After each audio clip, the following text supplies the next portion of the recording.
Hi friends, this is বানি and welcome to my channel. বন্ধুরা, আজকে আমি তোমাদের জন্য কিছু ইম্পর্টেন্ট ইংলিশ ওয়ার্ডস নিয়ে এসেছি। দেখো, এই ওয়ার্ডগুলোকে আমরা প্রতিদিন কনভারসেশনে ব্যবহার করি। তো এই ওয়ার্ডগুলোকে আজকে আমরা একটু অ্যাডভান্সড ভাবে বলতে শিখবো, একটু অ্যাডভান্সড ওয়েতে বলতে শিখবো। অর্থাৎ নর্মাল ইংলিশের জায়গায়, নর্মাল ওয়ার্ডের জায়গায় আমরা একটু উন্নত শব্দ বলতে শিখবো, একটু অ্যাডভান্সড ওয়ার্ডস বলতে শিখবো।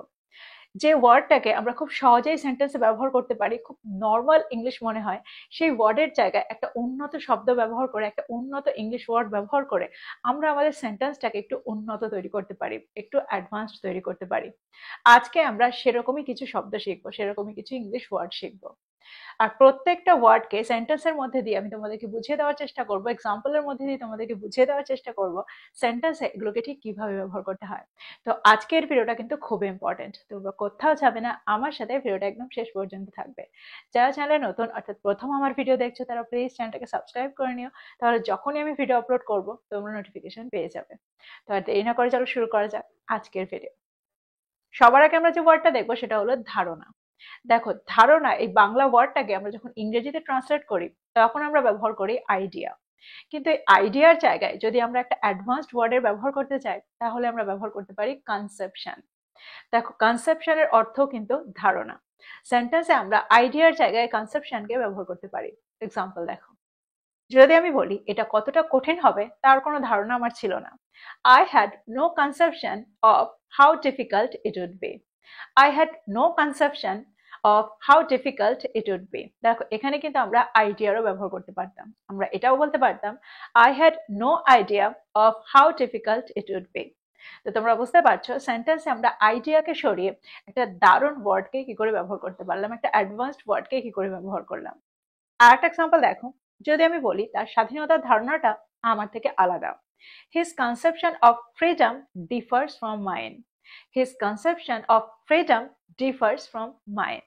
তো তোমরা বুঝতে পারছো সেন্টেন্সে আমরা এই ওয়ার্ডটাকে কত সহজে ব্যবহার করতে পারি। তো এবার থেকে তোমরা কনসেপশনের ব্যবহার শুরু করো। পরের ওয়ার্ডটা হলো স্বপ্ন।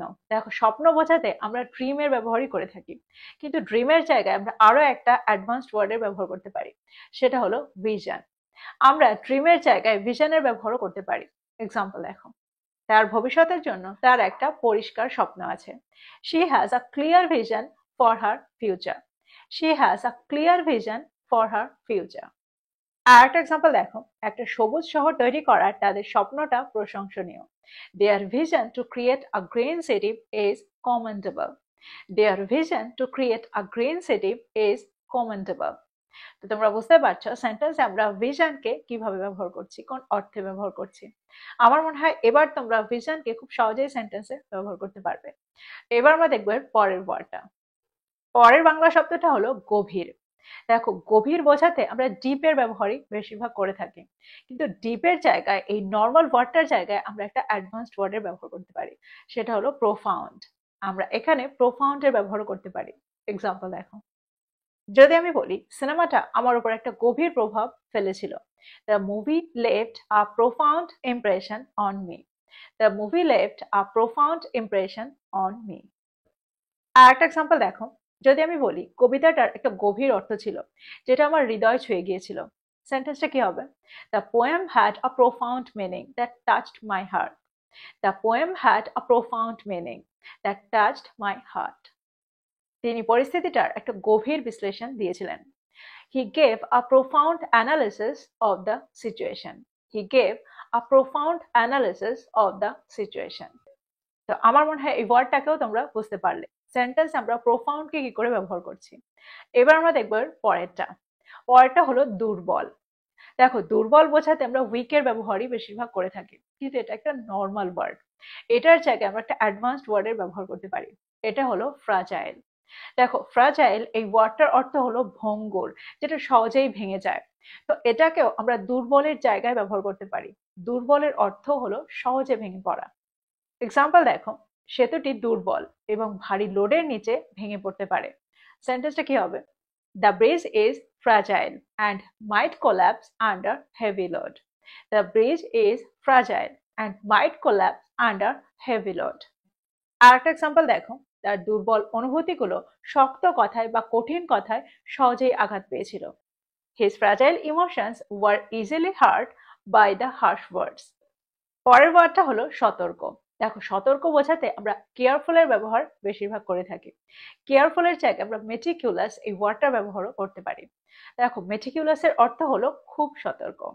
যখন কোনো একটা কাজ করা হয় তখন যখন আমরা খুব যত্ন সহকারে অত্যন্ত সতর্ক হয়ে কাজটা করি, তখন আমরা সেখানে মেটিকুলাস ওয়ার্ডটা ব্যবহার করতে পারি। এক্সাম্পল দেখো, তিনি অনুষ্ঠানটি পরিকল্পনা করার ব্যাপারে খুবই সতর্ক ছিলেন। He was meticulous in planning the event. He was meticulous in planning the event. সে প্রতিদিন সকালে একটা খুবই সতর্ক রুটিন অনুসরণ করেছিল। He followed a meticulous routine every morning. He followed a meticulous routine every morning. আরেকটা এক্সাম্পল দেখো, যদি আমি বলি লেখক তার শব্দ বাছাইয়ের ক্ষেত্রে খুবই সতর্ক ছিলেন। The writer was meticulous in choosing his words. The writer was meticulous in choosing his words. তো তোমরা বুঝতে পারছো সেন্টেন্সে আমরা মেটিকিউলাসকে কোন অর্থে ব্যবহার করছি। পরের ওয়ার্ডটা হলো সম্পাদন করা। দেখো, এই ক্ষেত্রে আমরা পারফর্ম এই ওয়ার্ডটার ব্যবহারই বেশিরভাগ করে থাকি, বা ইমপ্লিমেন্ট এটাও বলতে পারি। কিন্তু এখানে আমরা আরো একটা ওয়ার্ডের ব্যবহার করতে পারি, যেটা হলো এক্সিকিউট। আমরা সেন্টেন্সে এক্সিকিউটের ব্যবহারও এখানে করতে পারি, যেটা একটু অ্যাডভান্সড মনে হয়। এক্সাম্পল দেখো, যদি আমি বলি তিনি জানেন কাজটি দক্ষতার সাথে কি করে সম্পাদন করতে হয়, সেন্টেন্সটা কি হবে? He knows how to execute the work efficiently. He knows how to execute the work efficiently. যদি আমি বলি তিনি তার দায়িত্বগুলো খুব যত্ন সহকারে সম্পাদন করেছেন, তাহলে সেন্টেন্সটা কি হবে?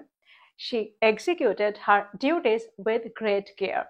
She executed her duties with great care. আমাদের কোনো ভুল না করে পরিকল্পনাটা কার্যকর করা দরকার। We need to execute the plan without making any mistakes. We need to execute the plan without making any mistakes. পরের শব্দটা হলো সংকেত। দেখো, সংকেত বোঝাতে আমরা সিগন্যাল এই ওয়ার্ডটা ব্যবহারই করে থাকি, কিন্তু এখানে আমরা ব্যবহার করতে পারি ইন্ডিকেশন। ইন্ডিকেশনের অর্থ হলো সংকেত, যেটাকে আমরা সিগন্যালের জায়গায় ব্যবহার করতে পারি। এক্সাম্পল দেখো, লাল বাতি থেমে যাওয়ার একটা সংকেত। The red light is an indication to stop. The red light is an indication to stop. তার নীরবতা সম্মতির একটা সংকেত ছিল। His silence was an indication of agreement. His silence was an indication of agreement. পরের শব্দটা হলো ক্ষতিকারক। দেখো, ক্ষতিকারক বোঝাতে আমরা হার্মফুল এর ব্যবহারই করে থাকি, কিন্তু হার্মফুল এর জায়গায় আমরা আরো একটা ওয়ার্ডের ব্যবহার করতে পারি, যেটা একটু অ্যাডভান্সড। সেটা হলো ডেট্রিমেন্টাল। দেখো, ডেট্রিমেন্টাল এর অর্থ হলো খুব ক্ষতিকারক। তো আমরা এই ওয়ার্ডটাকে রিপ্লেস করে এখানে আমরা এই ওয়ার্ডটার ব্যবহারটা ডেট্রিমেন্টাল এর ব্যবহার সেন্টেন্সে করতে পারি। এক্সাম্পল দেখো, যদি আমি বলি ধূমপান আপনার স্বাস্থ্যের জন্য ক্ষতিকারক, তাহলে সেন্টেন্সটা কি হবে? Smoking is detrimental to your health. Smoking is detrimental to your health.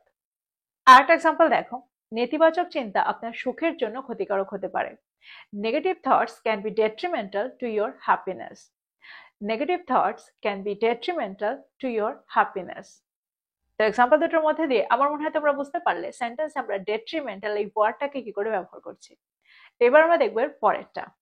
দেখো, পরের বাংলা শব্দটা হলো সহজ। সহজ বোঝাতে আমরা ইজি এই ওয়ার্ডটার ব্যবহারই বেশিরভাগ করে থাকি, কিন্তু এখানে আমরা আরো একটা অ্যাডভান্সড ওয়ার্ডের ব্যবহার করতে পারি, যেটা হলো এফোর্টলেস। এক্সাম্পল দেখো, যদি আমি বলি কাজটা এতটাই সহজ ছিল যে আমি দ্রুত শেষ করে ফেলেছিলাম। The task was so effortless that I finished it quickly. The task was so effortless that I finished it quickly. তিনি ধাঁধাটি একটা সহজ উপায়ে সমাধান করেছিলেন। He solved the puzzle in an effortless manner. He solved the puzzle in an effortless manner. তো এই ছিল কিছু অ্যাডভান্সড ওয়ার্ডস। আমার মনে হয় প্রত্যেকটা ওয়ার্ডকে তোমরা বুঝতে পেরেছো। প্রত্যেকটা ওয়ার্ডকে আমরা কোন অর্থে সেন্টেন্সে ব্যবহার করছি তোমরা বুঝতে পেরেছো। প্রত্যেকটা ওয়ার্ডকে নোট ডাউন করো আর এগুলো দিয়ে সেন্টেন্স তৈরি করো, আর সেগুলোকে তোমাদের কনভারসেশনে ব্যবহার করো। দেখো, বারবার আমি এই কথাটা বলি এই জন্য, যত তোমরা ব্যবহার করবে তত তাড়াতাড়ি তোমরা এগুলোর সাথে সরগর হবে। ব্যবহার না করলে কিন্তু সবই ভুলে যাবে। তো এই ছিল আজকের ভিডিও, এই ছিল আজকের টপিক। ভিডিওটা ভালো লাগলে লাইক করতে ভুলে যেও না, বন্ধুদেরকে শেয়ার করো যারা ইংরেজি শিখছে। So this is all about today. I will be back with another video. Till then, take care. Thank you for watching this video. Bye bye.